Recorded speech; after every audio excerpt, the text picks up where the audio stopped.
When it comes to classic movie villains, it's generally agreed that all of the best ones have great dialogue and a well thought out motivation for their actions. And as a writer myself, I do very much agree with that. If a villain doesn't have at least one memorable one liner and an understandable reason behind everything they do, then they usually aren't very good ones. However, there are exceptions to every rule, and surprisingly enough, this is no different.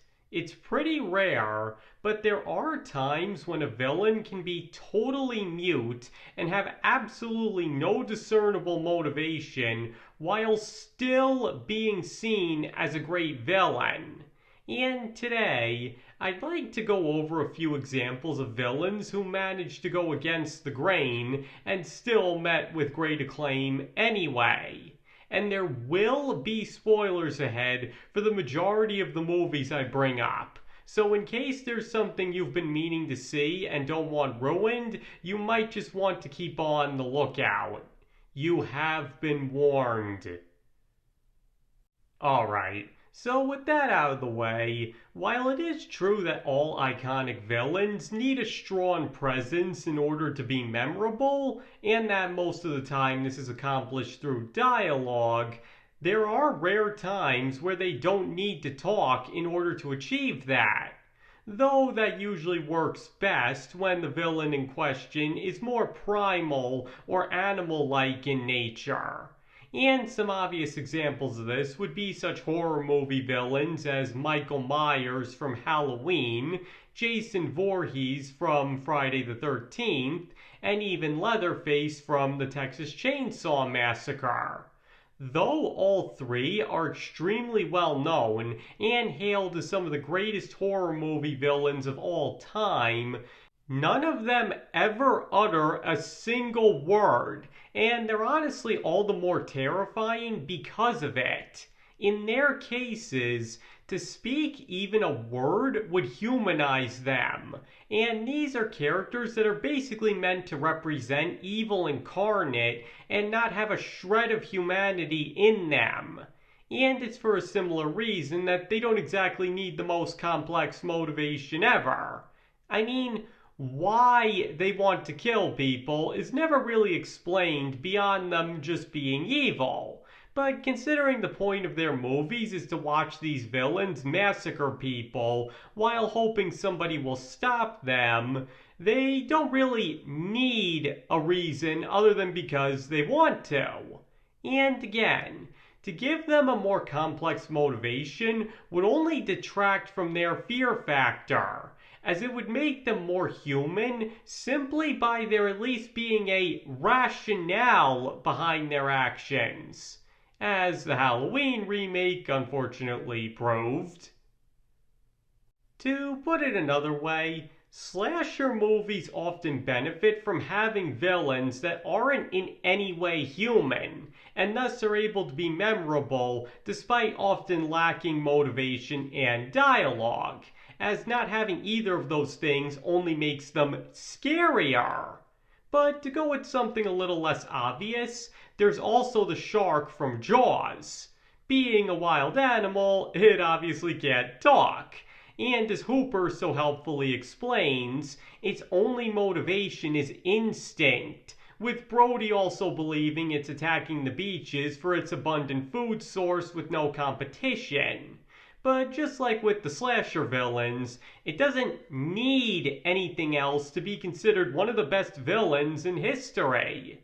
Because in the end, it may just be an animal, but it's one that does its job so well, it's given its entire species a bad rap ever since.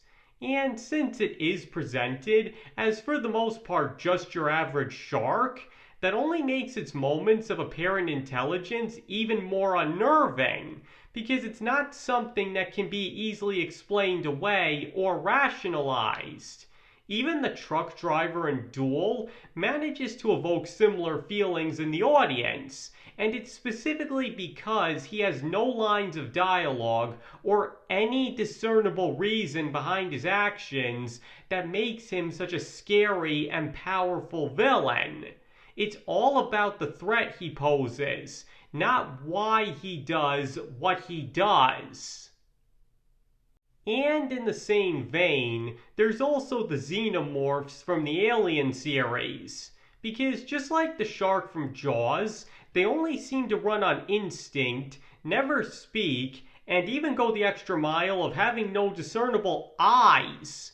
To put it simply, these things are truly as alien as you can get, and their masterful portrayal in the first two films more than makes up for any traits they lack.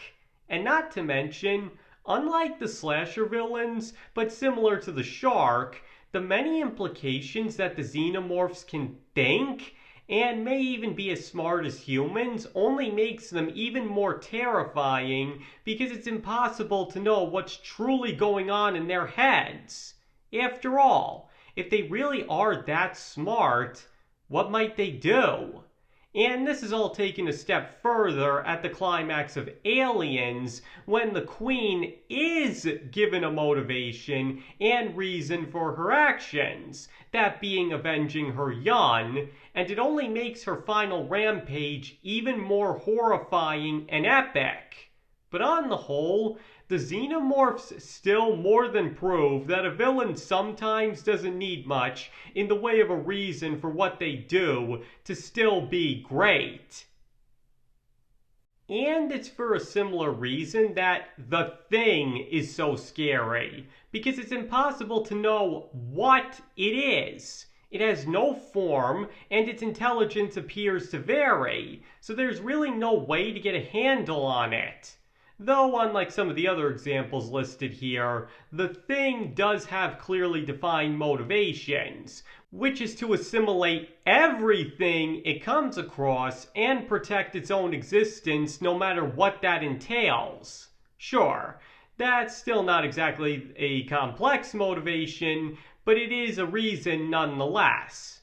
And I know some might argue that the Thing does talk, but it only does so when it's imitating people. Whenever it's been exposed, it never once speaks. So the point still stands that it doesn't have any memorable lines or a chance to let the audience know how it thinks straight from the horse's mouth. And though it does have reasons for what it does, that's not what makes it such a great villain. That would instead be for its many moments of intelligence and for perhaps being the closest you'll ever get to being the concept of paranoia incarnate. And its extremely gory and unforgettable transformations don't exactly hurt it in that department either. But on the flip side, there's also something like The Predator.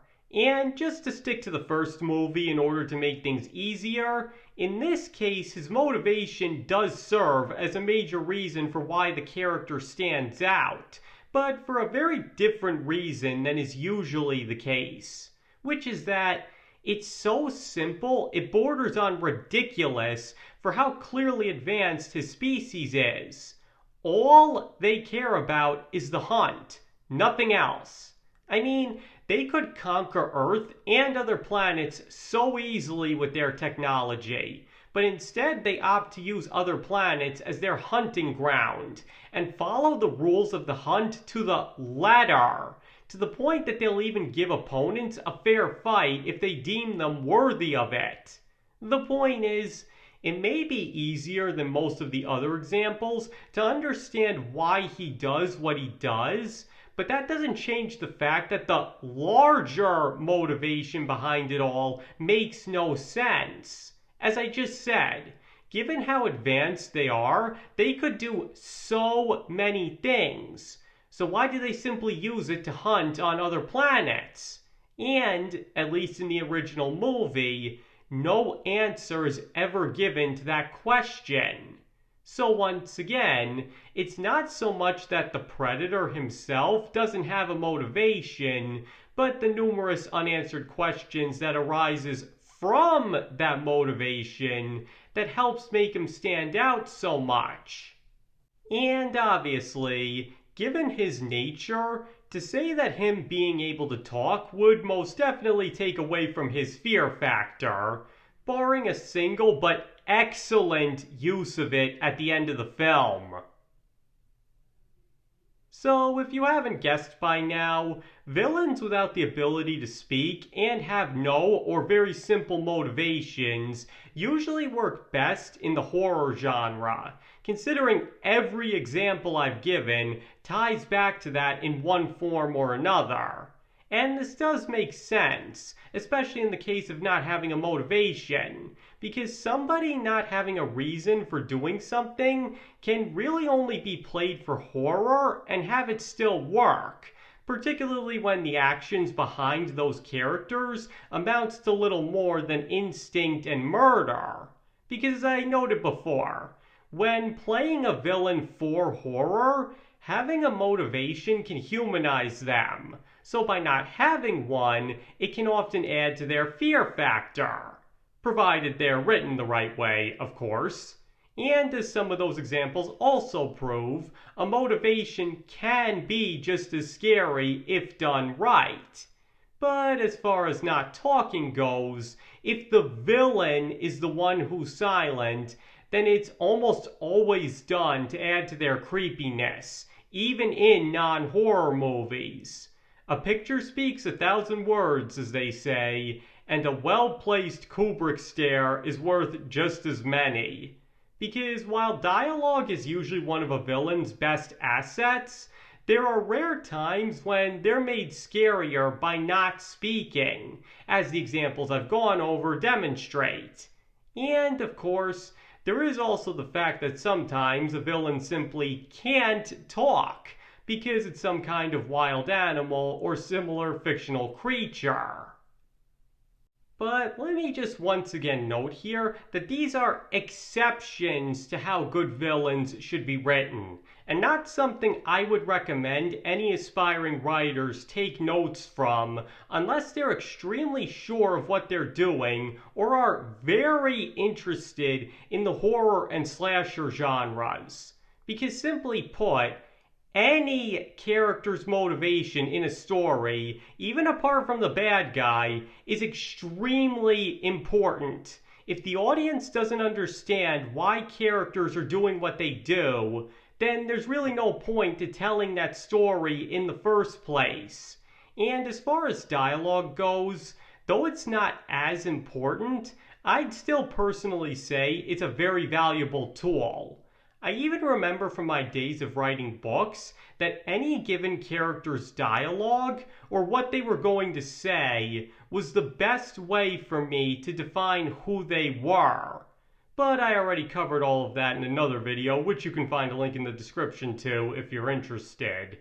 What I'm trying to say here is, everybody has a different approach to writing. And the only point I'm trying to make here is that while the aforementioned villains don't have elements that are often very important to them and still manage to be great, that isn't to say it'll work every time. As I've repeatedly stressed, this video is about exceptions to what should normally be done with a bad guy. Okay, I think that was everything I wanted to cover. So now I'd like to hear what you guys think. Do you believe that villains without dialogue or discernible motivation do have their proper place in cinema, and that the examples I gave only prove that?